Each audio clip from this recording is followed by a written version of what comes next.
I'm here with Nick Cassidy, one of the fastest drivers in Formula E, driver for the Jaguar TCS racing team. First thing I have to ask you is, as a factory Jaguar driver, the rebrand, what do you think about it? It's a common question at the moment, but look, it's a copy of nothing. And ultimately, I was super privileged to go to the car launch in Miami of Type 00. I think it's been incredible, the reach and the success story of this rebrand for Jaguar. It's very interesting. It's obviously created a lot of discussion. We're probably one of the most talked about brands in the world, and when you relate that back to racing and having the first race of the Formula E season in Sao Paulo this weekend, it's a pretty cool thing. So you made a move from a Jaguar customer team to the factory team, and we spoke last year about that brings more eyes, more pressure maybe. Now that just seems like it may have gone to another level. Do you enjoy the feeling that more people are going to be watching and you're an ambassador for this brand, or is it kind of not so relevant, you focus on the racing more? Look, I don't think it changes the pressure aspect. I think as a driver in Formula E, I've come close a couple of times now, and there's no pressure then, that's bigger than the pressure I'm putting on myself to try to get the championship done, and that's kind of at the top of the list. In terms of everything else and the eyeballs that we have on us, that's just great for the sport, that's great for our brand, and that's great for our race team.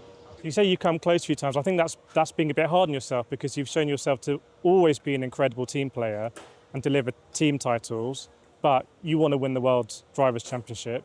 Anything different you're going to try or not for this season?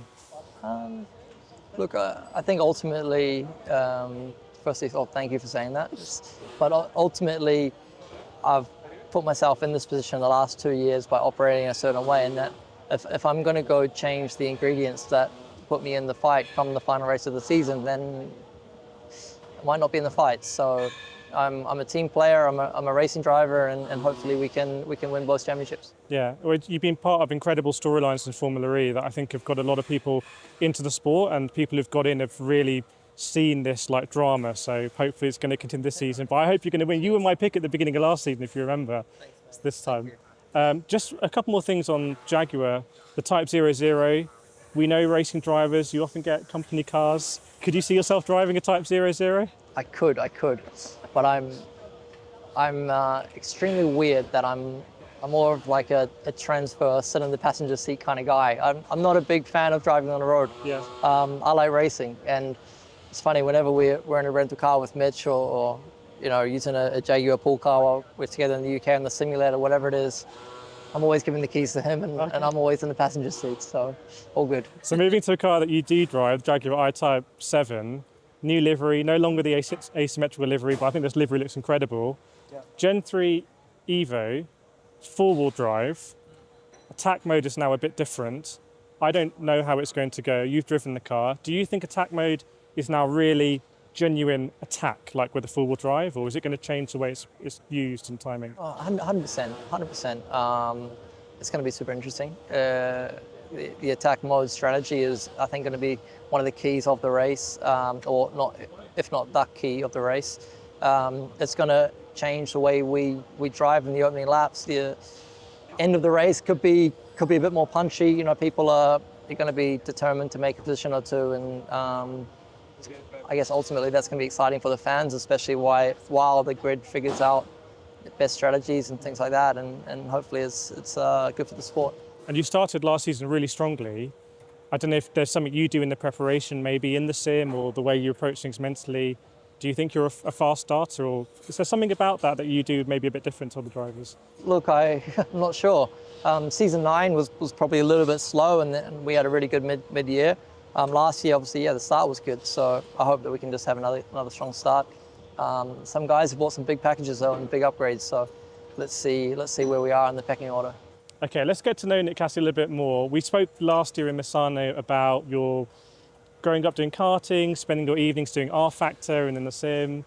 Do you have any tips for sim racers who are watching Formula E and they see all these real cars, but they're in the sim? Any tips they can do to get faster in a sim from one of the world's fastest drivers? I know we spoke about this last year, and sim racing right now is getting closer and closer to reality. I would say the advantage of being able to practice and do lots of laps is huge. You can really fine-tune your techniques. I would really implement the use of data, look at steering trace, brake trace, throttle application, try get some overlays from other fast drivers that you might be in the same session with or testing with. If you can get hold of that data and compare it against yourselves and look at areas to improve, look at where the biggest lap time deltas come from, that's probably a good place to start. Okay, this might be a tricky question and almost a flip side of that, because sim racing is so anyone can do it, you can get all of the data. Karting is the other avenue, but you can't, unless you're running Motec, you can't really get all of the... any tips for young karters? I think it's point of reference, following people, looking at general lap time. How much does your lap time change following a fast guy versus driving yourself? If it does change, trying to understand why. If you do have an electronic timer, using splits, looking at the dash, trying different lines, seeing what works. I think anything that relates to trying new things and being able to judge that difference is helpful. And that's incredible advice. It's not just brute force. Like there's a whole element of thinking about it. And we spoke with James Barkley last year, and he says that you do all of this day to day. So 3 final questions, quick ones. Was last night being on top of a skyscraper with your new car? Is that one of the coolest things you've ever done? Not in the cockpit. It was up there. It was up there for sure. Okay, and maybe another one blast from the past. Favorite karting track? Whoa, that's a hard one. I've got my home track, Auckland Kart Club. Okay, what's the characteristic of it roughly? Very short lap, 30 seconds, but you go out there and you know every corner off by heart. Okay, let us know in the comments if you've driven on that track also. And final question is, if you could choose one circuit to come to Formula E, what would it be? Macau. Oh, wow. Macau. That would be a good fit. That would be good. Yeah. That would be good. There'd be lots of front wings all over the place as well, I think. Hopefully not. Well, Nick, it's always such a pleasure to talk with you. Thank you. Everyone really loves the videos that we do, and the way you approach things, I think, is quite, for lack of a better word, sort of cerebral, like you're always thinking about the bigger picture, and I think people really appreciate that. So genuinely best of luck for the season, because your story is incredible, and I really hope it hits that note of winning the World Drivers' Championship. Thanks so much. I really appreciate it. No worries. Thank Thanks. you. Cheers, guys.